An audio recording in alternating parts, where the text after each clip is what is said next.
कुछ क्वेश्चन करते हैं पहले, जो जो चीजें हम लोगों ने पढ़ी है उससे रिलेटेड कुछ क्वेश्चन कर लेते हैं।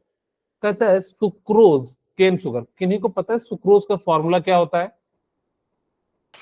C12H22O11 C12H22O11 होता है, ठीक है। C12H22O11 होता है। इसी को हम लोग क्या कहते हैं? शुगर भी कहते हैं,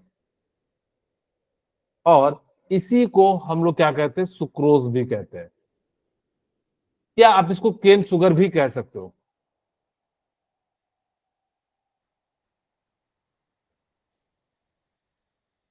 ठीक है।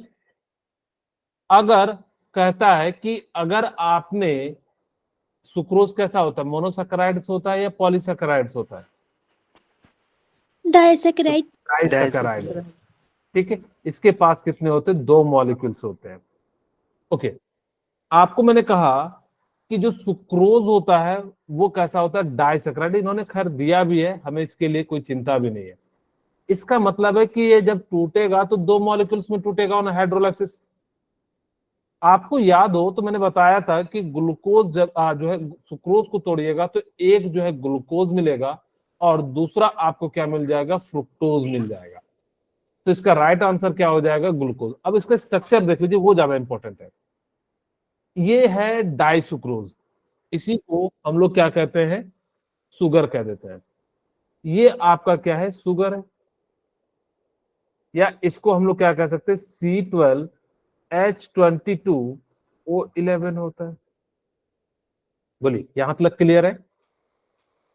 अगर इसी शुगर को हमने वाटर के प्रेजेंस में तोड़ा तो एक बार H प्लस में टूटेगा और दूसरी बार किस में टूट जाएगा?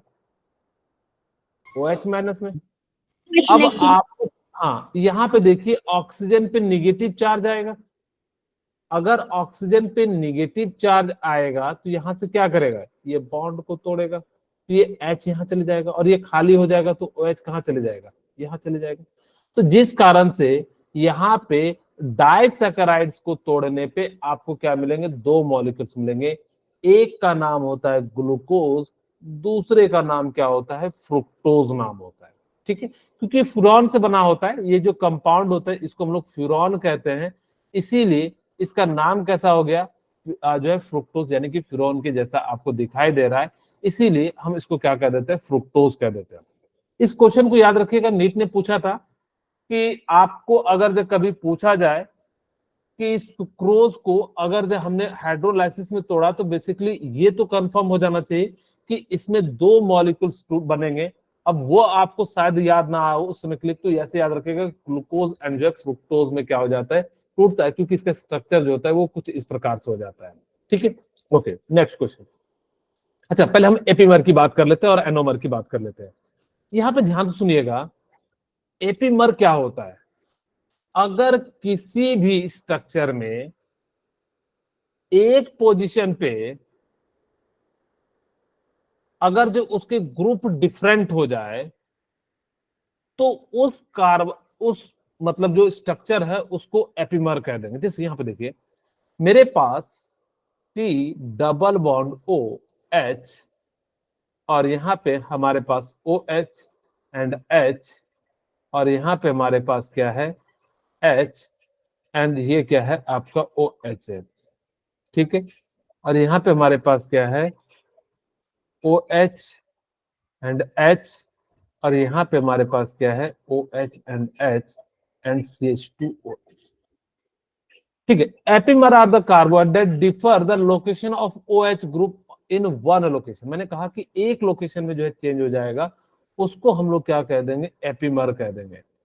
इस यहाँ पे देखिए, आपको पता लग गया होगा कि C डबल बॉन्ड OH, यहाँ पे हमने OH और यहाँ पे हमने क्या कर दिया? HOH, और यहाँ पे OH और OH एंड जो है CH2OH।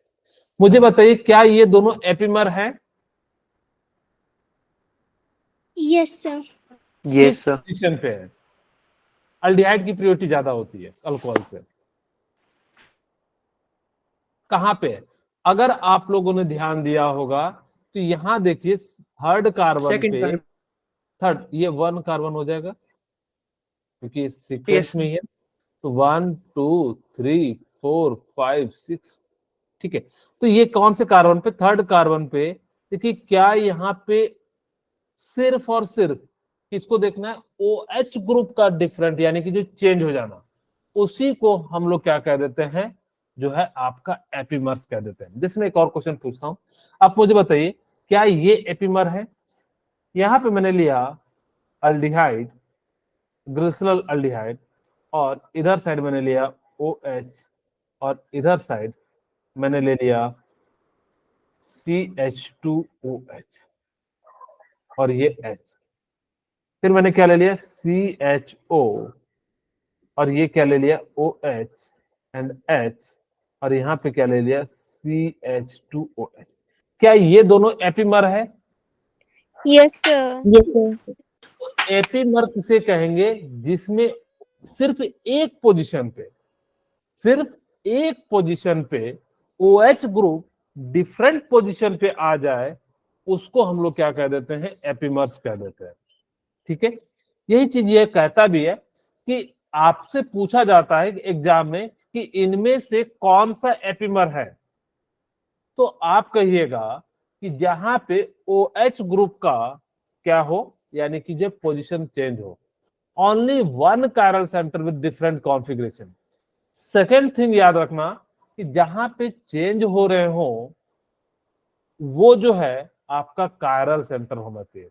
तो कायरल सेंटर किसे कहते हैं, उस कार्बन को कायरल सेंटर कहेंगे जिसपे चारों के चारों ग्रुप क्या होने चाहिए, आपके डिफरेंट होने चाहिए। अगर जो चारों के चारों ग्रुप डिफरेंट नहीं होंगे, तो उसको हम लोग जो है कायरल सेंटर नहीं कहेंगे। जैसे मैं यहाँ पे पूछता हूँ, आप मुझे बताइए क्या ये कायरल सेंटर है?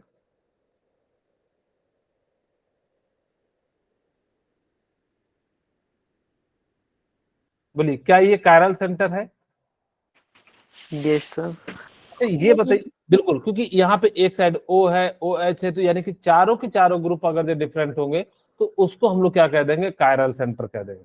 अगर मैं आपसे पूछूं, मुझे बताइए क्या ये कायरल सेंटर है क्या, CH3 and CH3 and H and OH। अब मुझे बताइए क्या ये कायरल सेंटर है? No, sir. No, sir. क्यों No, नहीं है? sir. तो इसमें सारे ग्रुप्स अलग नहीं है, CH3 वेरी गुड। सेम है। यहाँ पे दो ग्रुप जो है वो सेम है, इसीलिए ये कायरल सेंटर नहीं है। ठीक है, तो कायरल सेंटर उसे कहेंगे जिसमें चारों के चारों ग्रुप क्या होने चाहिए, सेम होने चाहिए। आप मुझे बताइए ये है या नहीं है? CH2, ये चलिए ठीक है, मैं यहाँ पे एक कोई भी बना दे रहा हूँ।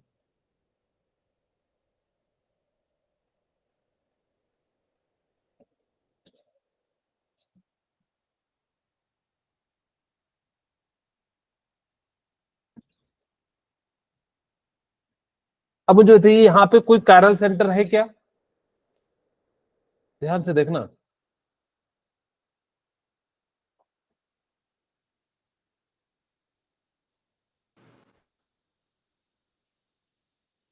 क्या आपको Yes, chiral sir. Chiral centre Yes, है? sir. Yes, sir. बिल्कुल है।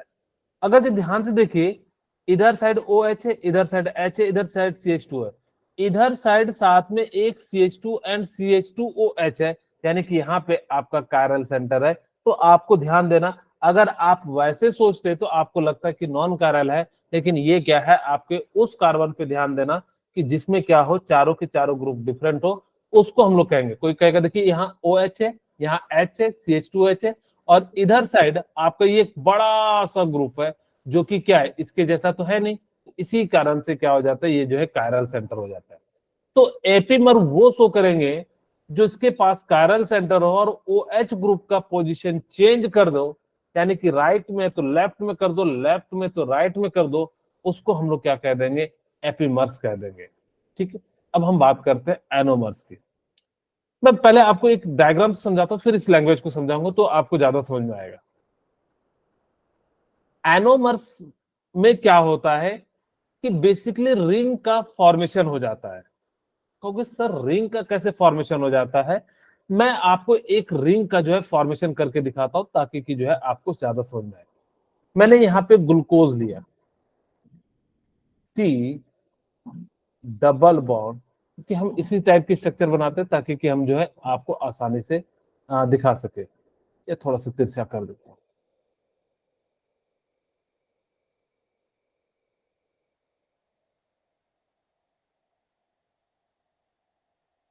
यहाँ पे OH, यहाँ पे क्या हो जाएगा H, और यहाँ पे OH, और यहाँ पे आपका क्या हो जाएगा OH, और यहाँ पे क्या हो जाएगा CH2OH हो जाएगा।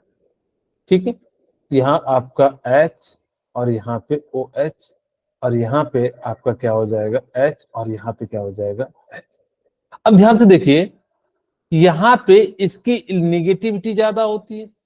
अगर जब नेगेटिविटी ज्यादा होगी तो इस पे चार्ज नेगेटिव आ जाएगा, इस पे चार्ज कैसा आ जाएगा पॉजिटिव आ जाएगा।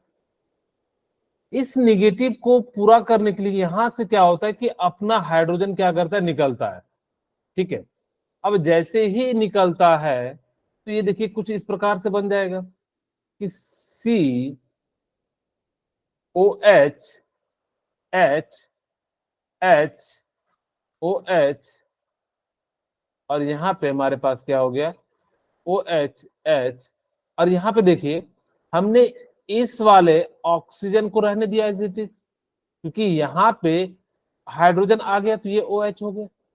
तो यहां से ये जो बच गया इसने क्या करा, क्योंकि इसको तो बॉन्ड तो बनाना है, तो इसने क्या करा कि एक साइक्लिक का फॉर्मेशन कर दिया, और जैसे ही साइक्लिक का फॉर्मेशन कर दिया तो यहाँ पे हमारे पास क्या है एक हाइड्रोजन, और इसी फॉर्म को हम लोग क्या कह देते हैं एनोमर कह देते हैं।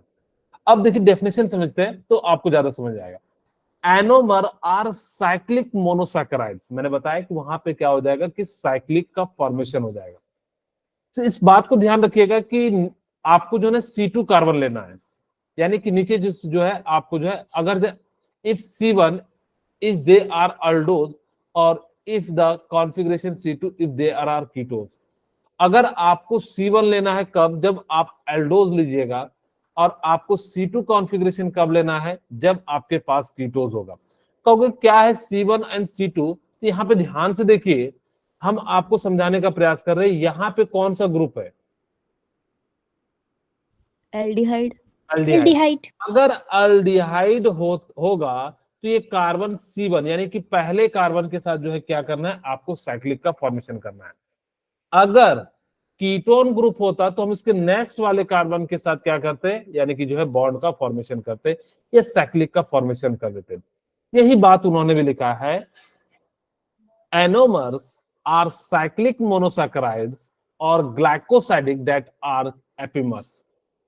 इसका मतलब है कि एनोमर क्या करता है, जो भी आपका स्ट्रक्चर है उसको साइक्लिक फॉर्म में कन्वर्ट करता है। आप C1 कार्बन को साइक्लिक बनाइएगा कब, जब आपके पास अल्डिहाइड ग्रुप हो जिसको हम लोग अल्डोज कहते हैं।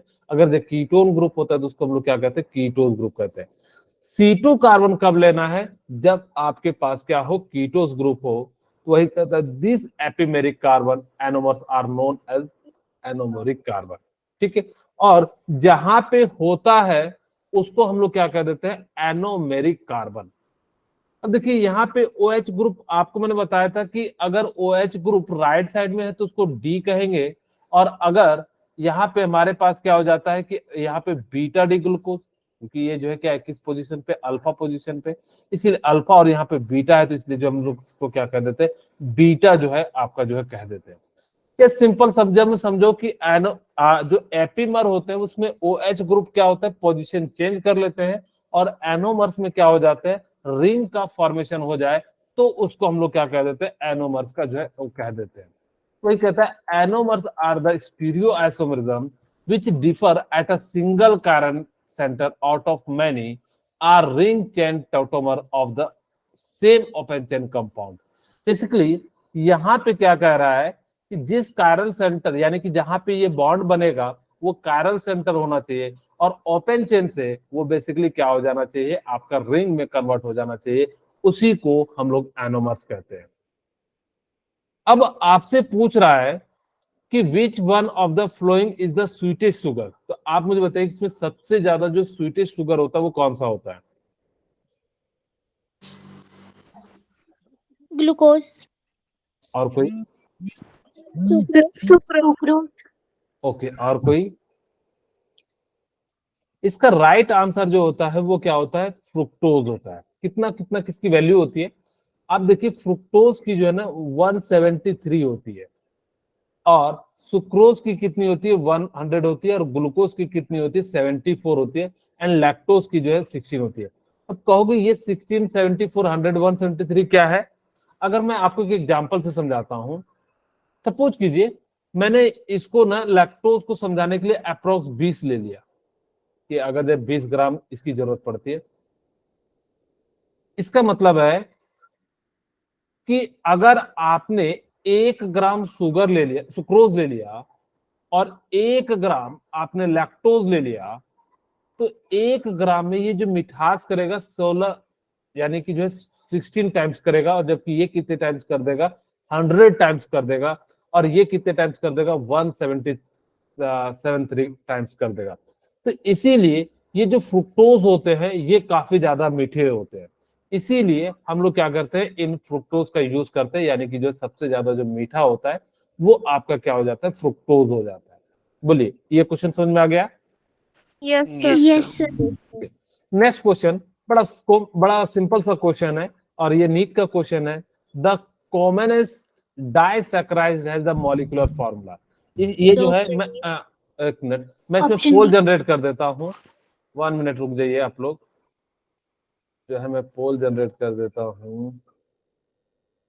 आप लोग जो है फटाफट से सभी लोग आंसर देना। क्वेश्चन 1, ऑप्शन 1, 2, 3 एंड 4 ऐसे रहने थे। 1, 2, 3। आप लोग जो है फटाफट से इसका जो है आंसर जो है मैं लॉन्च कर दिया हूं। आप लोग जो है देखिए, और सभी लोग जो है इसका जो है जो है करेक्ट आंसर मारिए। सभी लोग मारिएगा, बहुत ही सिंपल सा मैंने क्वेश्चन पूछा है।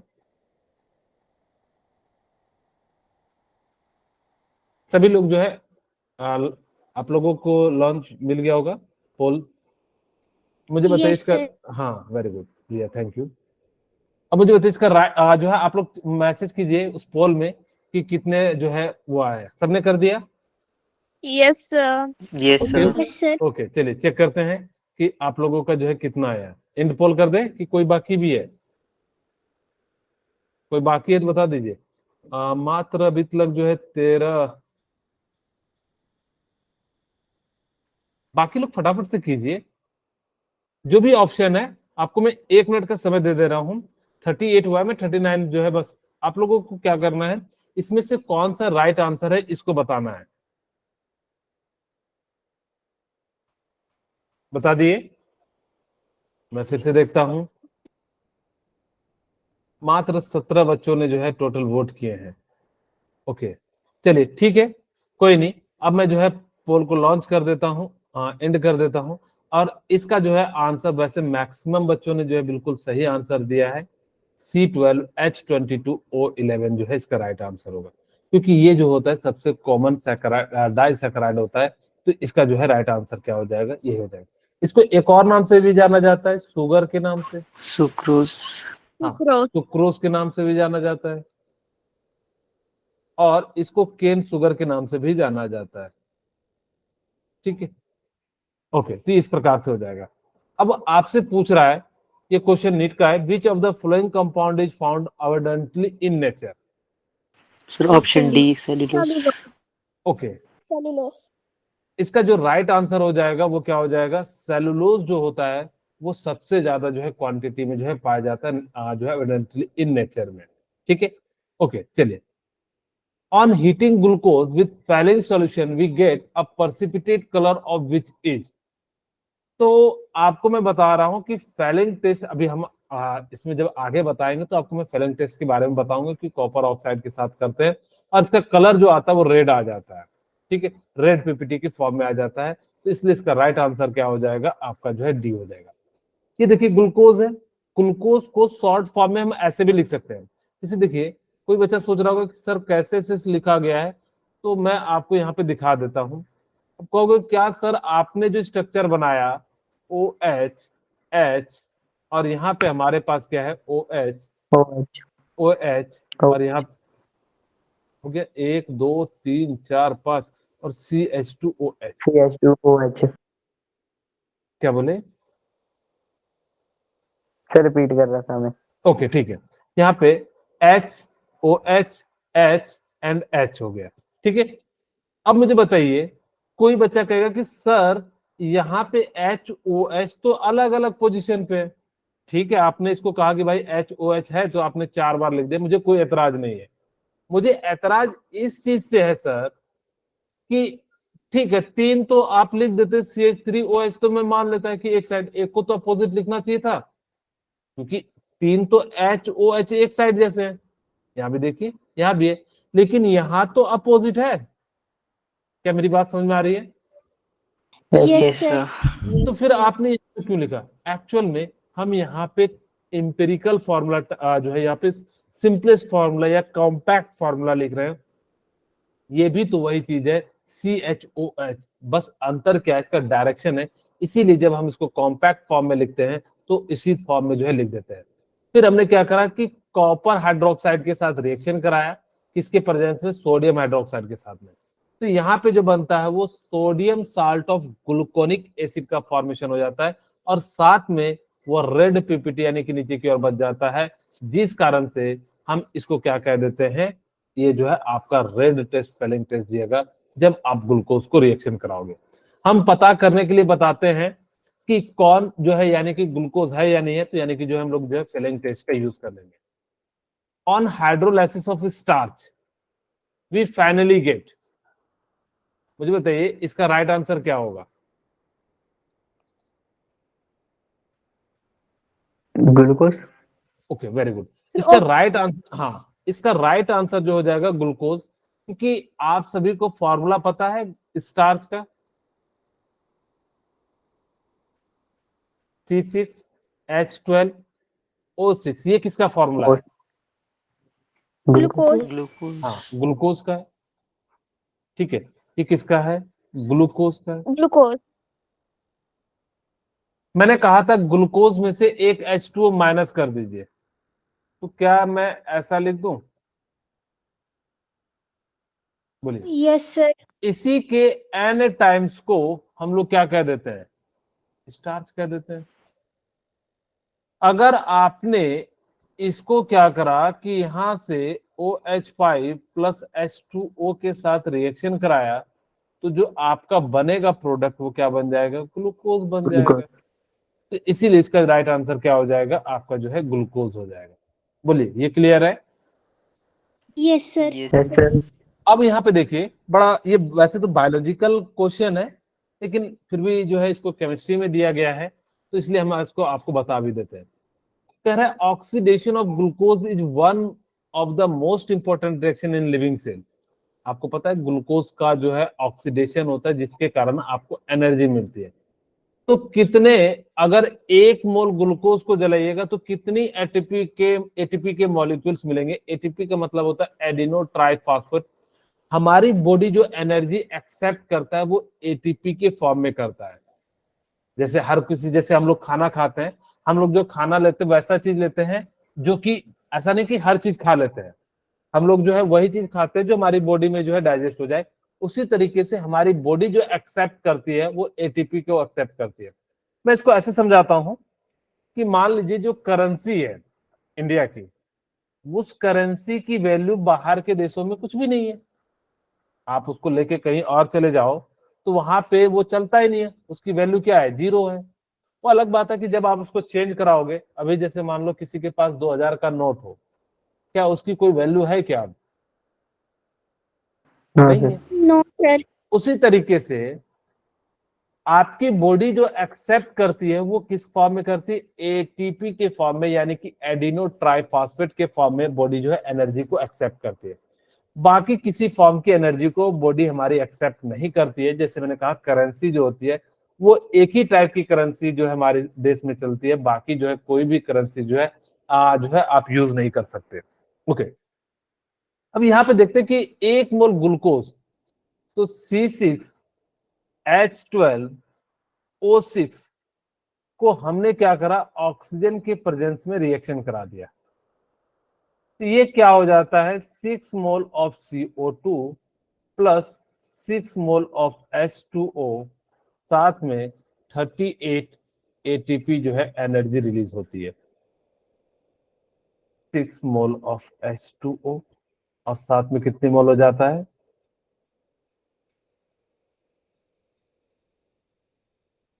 इसका मतलब क्या हुआ कि अगर आपने 1 मोल को अगर से ऑक्सीडेशन कराया तो उससे जो है आपको एनर्जी जो मिलेगी 38 ATP के फॉर्म में, यानी कि 38 ATP मिलेगी। अब इस बात को याद भी रख लेना, आपके बायोलॉजी में भी कई बार पूछा गया है, तो इसलिए इसको याद रख लेना।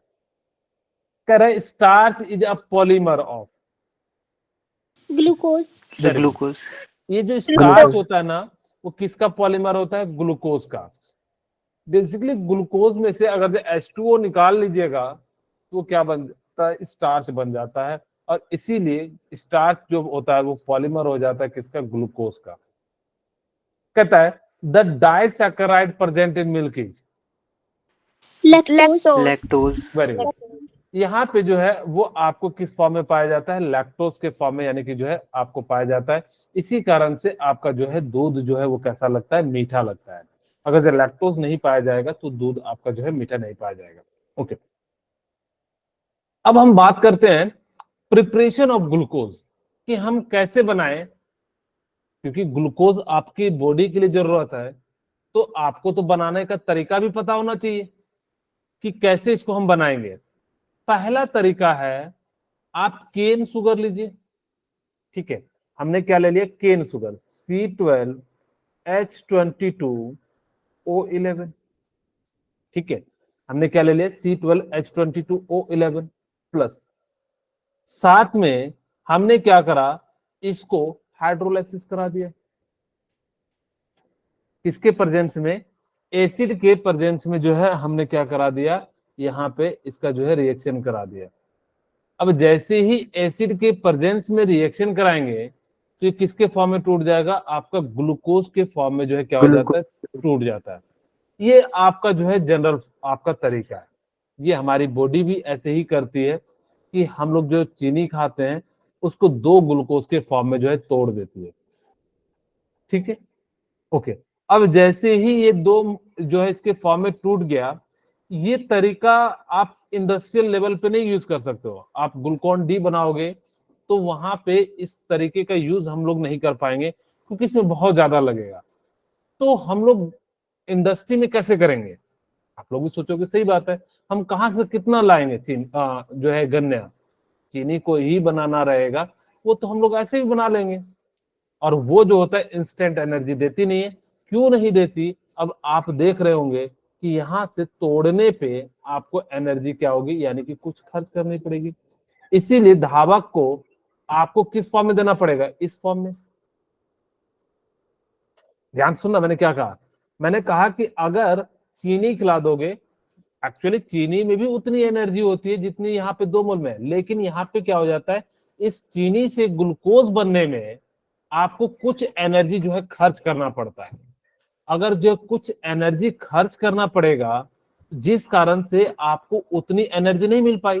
मान लो कि सपोज कीजिए, मैंने समझाने के लिए आपको कहा कि इससे जो है ना 100 एनर्जी या एटीपी के फॉर्म में आपको एनर्जी मिलती, लेकिन इसको यहां से यहां बनने में 20 एटीपी जो है खर्च हो गया। इसका मतलब है 80 एटीपी ही आपको मिलेगा। बोलिए, ये बात क्लियर है? Yes sir. अगर 80 एटीपी मिलेगा तो 20 एटीपी तो आपकी एनर्जी खत्म हो गई ना। और दूसरी बात, आपको इसको तोड़ने में भी क्या लगा, समय लगा, और धाबा को तुरंत चाहिए, इंस्टेंट। इसीलिए हम उसको क्या करते हैं, यानी कि जस्ट ऐसे दे देते हैं ग्लूकोज के फॉर्म में। ग्लूकोज सीधे जाके क्या करता है, आपके ऑक्सीजन के साथ रिएक्शन करता है और वहां से आपको 38 एटीपी जो है एनर्जी दे देता है। और धावक जो होता है वो क्या कर जाता है 38 किलोमीटर पर स्पीड से जो है भाग जाता है। ठीक है, ओके। अब ये तो सीख लिए कि सर ये तो हम लोगों के पास जो है जनरल तरीका है, इसको हम डाइजेशन में भी यूज करते हैं। यही तरीका है, देखिए सुक्रोज है और यहाँ से हमारे पास क्या हो गया ग्लूकोज एंड जो है फ्रुक्टोज के फॉर्म में डाइजेशन में जो है टूट जाता है, जिस कारण से हम लोग क्या करते हैं इसका जो है यूज कर लेते हैं एनर्जी के फॉर्म में। फिर इसको हम लोग क्या करते हैं ऑक्सीजन के साथ रिएक्शन कराते हैं और ये फिर आपको एनर्जी दे देता है और तब हम उस एनर्जी का क्या करते हैं यूज करते हैं। बट ये तरीका जो है हमारी बॉडी के लिए तो ठीक है, लेकिन इंडस्ट्रियल तरीका नहीं है, कॉमर्शियल तरीका नहीं है। अब कहाँ से कितना चीनी लेके आओगे, और चीनी को ही बनाना होगा तो हमारे पास उतना परफेक्ट नहीं है ना। अगर हमारे पास क्या है, क्योंकि आजकल ग्लूकोज का तो बहुत ज्यादा यूज है, तो इसके लिए हमें कॉमर्शियल मेथड क्या करते हैं, हम स्टार्च या सेलुलोज को ले लेते हैं। आपको मैंने बताया था कि स्टार्च का जो फॉर्मूला होता है ग्लूकोज को ही आपने क्या कर दिया, जो है 1 मोल वाटर निकाल लेंगे तो वो जो है आपका क्या हो जाएगा स्टार्च हो जाएगा। तो यहाँ पे हमने क्या करा कि स्टार्च लिया और इस स्टार्च को हमने क्या करा H2SO4 यानी कि एसिडिक मीडियम में at temperature 393 kelvin and pressure जो है कितना रखा 2 से 3 atm रखे। अगर इतना रखेंगे तो यहां से आपको क्या बन जाएगा, यानी कि जो है ग्लूकोज बन जाएगा। और क्योंकि हमारे जो है मतलब जो अर्थ में बहुत ज्यादा स्टार्च और सेलुलोज पाया जाता है और कंपनी इसी स्टार्च सेलुलोज का यूज करके क्या कर देती है, ये जो है आपका जो है प्रिपरेशन करती है। इसी मेथड को हम लोग कहते हैं industrial method, industrial method of glucose.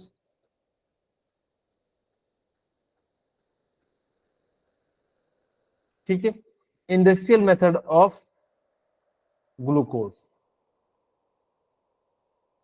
इसी मेथड का यूज करके जो भी कंपनियां ग्लूकोज बनाती है, जो डब्बे में डाल के देते हैं, वो इसी कारण से।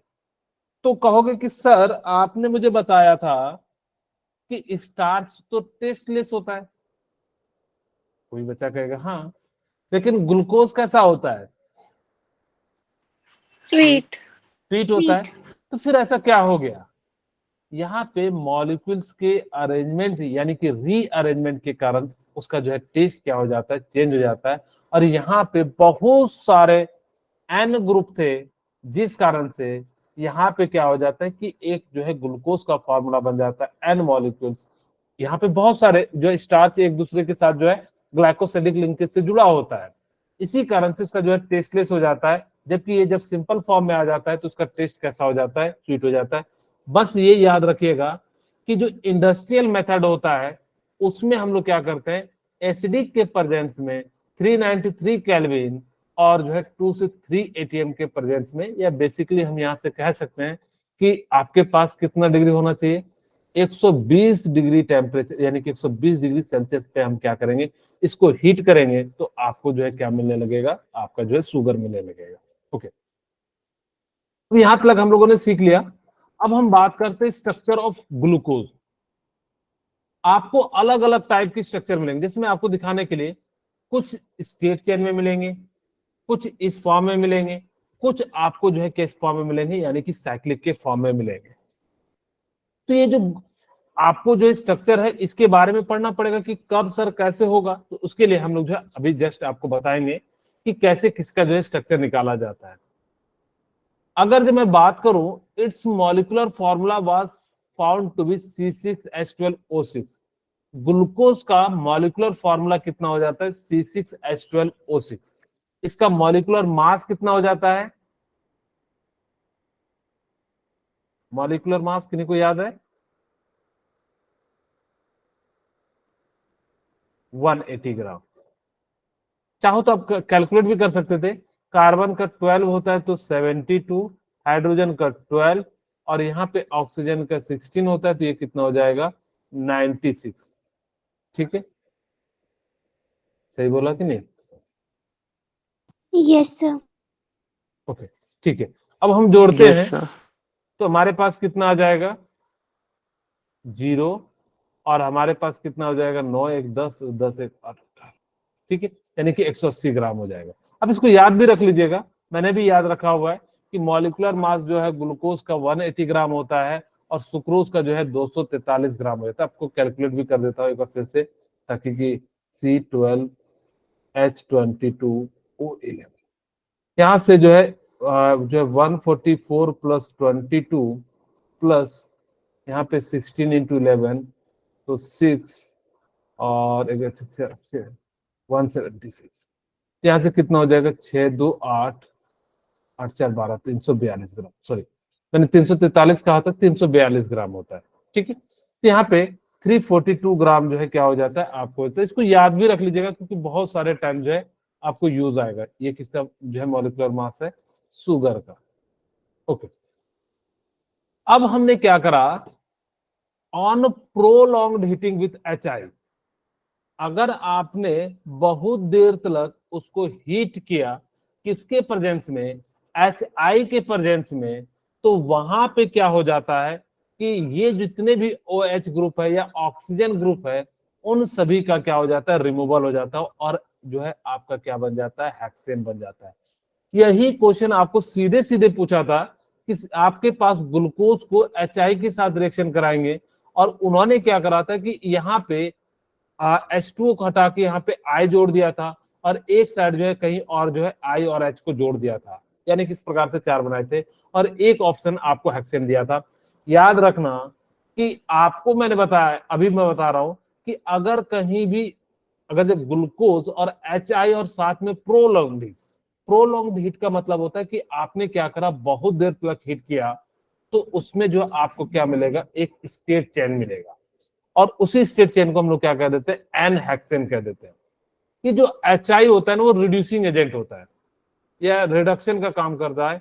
रिड्यूसिंग का मतलब क्या हो जाता है, या तो वो क्या कर दे, रिमूवल ऑफ ऑक्सीजन कर दे या एडिशन ऑफ हाइड्रोजन कह दे, इसी को हम लोग क्या कह देते हैं, रिड्यूसिंग एजेंट कह देते हैं, यानी कि जो है रिडक्शन शो करेगा।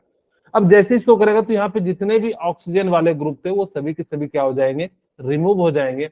इसी कारण से यहाँ पे आपका क्या बन जाएगा, आपका जो है एन हेक्सेन बन जाएगा। कहोगे सर इससे हमें क्या पता लगा, इससे आपको पता लगा कि ये जो मॉलिक्यूलर का स्ट्रक्चर है ना वो कैसा स्टेट में है, यानी कि कैसा स्टेट में। इसका मतलब है कि अगर आपने CHO, यहाँ पे OH, यहाँ पे H, OH, OH,